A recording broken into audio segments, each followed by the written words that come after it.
Let's see what happens in chapter 19 when she takes the prisoner of war home to meet her grandmother. That's going to be awesome. We'll see what grandma has to say about that. La Doña. We came to the river at nightfall. Juan the vaquero I had sent ahead had reached Dos Hermanos and had returned to meet us. He brought with him 2 litters, as well as horses and vaqueros. The water was shallow, so we crossed the San Luis without trouble. There was no moon, but we knew the trail. Before midnight, we were on the open mesa, and Dos Hermanos lay in front of us. Pine torches burned along the walls. The big gate was open. Servants were running everywhere. The eagle was screaming. My grandmother stood in the courtyard, where more torches burned. As the 2 litters were carried through the gate, she looked at me and said fiercely, "This is your fault. Without you, Don Saturnino would not have ridden off to fight an army, a foolhardy act, and one you did not discourage." I did not answer, knowing that words were of little use, but I wondered if she were not right, that if in some way the fault could be mine. Don Saturnino and the soldier lay quietly on the pine bough litters. The soldier had said a word or two from time to time that I did not understand. Don Saturnino had lain with his eyes closed without speaking. It was hard for him to breathe. He had a deep wound in his chest. We carried him into the big sala and laid him upon his bed. The gringo we put in a room at the opposite end of the patio, as far from my father as we could. Doña Dolores had already sent off a vaquero to bring back help. There was only one surgeon in the pueblo, and none in the country in between. When the surgeon came the next evening at dusk, he looked after the soldier first, since he was a gringo. The gash the soldier had received in the battle was not serious, but he had lost blood from the lance wound. He is young, the surgeon said, and the young don't die easily. That's why they do well in the army. My father had been struck by a bullet during the first skirmish in the meadow. The bullet had entered his chest and gone out his back. Your father may live. He also may die, the surgeon told me, and my grandmother and Iris, who had come from the Peralta ranch. It is serious. He showed the servants what to do for my father and left salve and a jar of medicine. He wanted a good saddle horse in payment. Instead, we gave him 2 horses. If Don Saturnino worsens, he said, as he made ready to ride away, send word and I will come. When does the gringo leave? Doña Dolores said. In another week, the surgeon said. Before? No, senora. Since he has come this far, Doña Dolores said, why can he not travel farther, perhaps to the pueblo? He is not to be moved, the surgeon said. He rests here for a week. He climbed on his horse, and the Indian boy who had come with him got on one of the 2 mares we had given him in payment. Mind you, senora, the surgeon said, the young man is a soldier in the American army. Be careful to treat him with respect. Remember that the gringos are now in charge. With respect, my grandmother said, as the surgeon and the Indian boy rode away. He will be treated well, with courtesy, that is all. The soldier's name was John F. Fleming. I don't know what the F in his name stood for, and I didn't ask him. He had lived in the Spanish town of Santa Fe for 3 months, and during that time he had gained a little of the language. The 3rd day he was with us, I took him a cup of chocolate, which he liked. Well, duh, of course. In Spain, hot chocolate was invented by the Aztecs as part of the Aztec Empire. And that chocolate was native to Mexico. And so nobody else really knew about chocolate. And so as the Spaniards went to Mexico and they started to conquer Mexico and they moved southward and started to conquer Central and South America, they took chocolate back to Spain. And if you go to Spain, they have this drink. It's kind of like champorado, but champorado is a drink that is from Central America, Mexico, South America. I've had it in South America.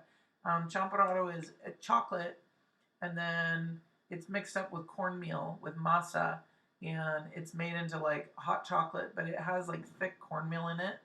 So it tastes very filling, because it's sort of like you're having, it's almost like you're having chocolate oatmeal.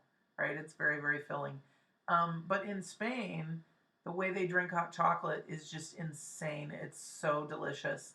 It's almost like solid chocolate, and what they do is they put it in a cup. It's hot and it's like really, really, really thick, almost as thick as pudding, right? If you had chocolate pudding, only it's there's no pudding, there's no milk in it. It's just hard, yummy chocolate. Like it tastes really dark and a little bit bitter. And then what they do is they pour, like if you go to a restaurant and you order chocolate, they bring a little pitcher of cream, and you pour the whipped cream in it and mix it. And so it's like you're mixing this really thick chocolate with whipped cream to kind of thin it thin it down so that you can drink it. Because if you didn't put the cream in it, it would just be so thick that it would hit you in the face. Like you wouldn't be able to swallow it. It wouldn't pour. And it's super yummy. That's all I'm saying. It's one of the reasons I want to move to Spain, because I want to have that for breakfast every morning.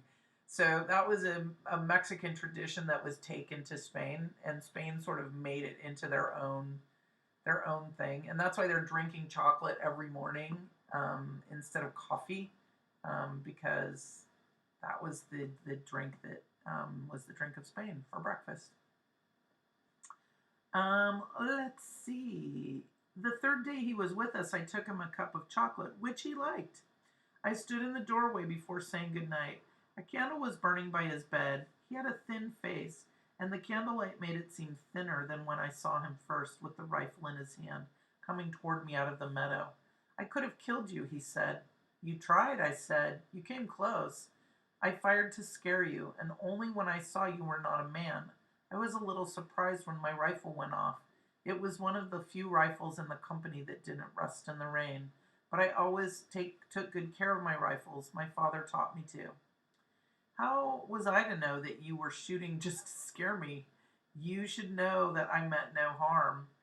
Then what was the rifle for? It belonged to me, the soldier said, speaking Spanish, and I was carrying it. What was I supposed to do, leave it behind in the meadow? Why did you bring the rifle here to California? He raised up in the bed a little and made a painful face. I am a soldier in the army, and when I am too old to march, I must march. Or when I am told to march, I must march, with my rifle naturally. But why did you march here from a far place to use the rifle on us? He looked at me as if I were crazy. What did we do? I said. What harm have we done to make you wish to kill us? Kill you? Who said anything about killing you? We heard that there was still some fighting going on, so we came out here to stop it. He finished his drink and muttered a few words of thanks. You make good chocolate here, better than they do at home, he said. I like California, what I've seen of it. Do you guys think this might be a little romance brewing right here with the chocolate? Ow! I don't know. I think it's kind of going in that direction, but maybe that's just wishful thinking. You make good chocolate here better than they do at home, he said. I like California, what I've seen of it. It was pretty leaving the desert and coming up the mountain, through the pine trees and finding hot springs flowing right out of the ground. He looked around the room at the white walls and the beams and the floor that was made of blood mixed with earth, worn smooth and shiny by many feet. The ranchos are big in California, he said, big as some states in the United States.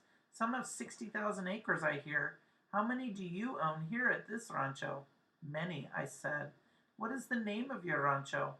El Rancho de los Dos Hermanos. Pretty name, the soldier said.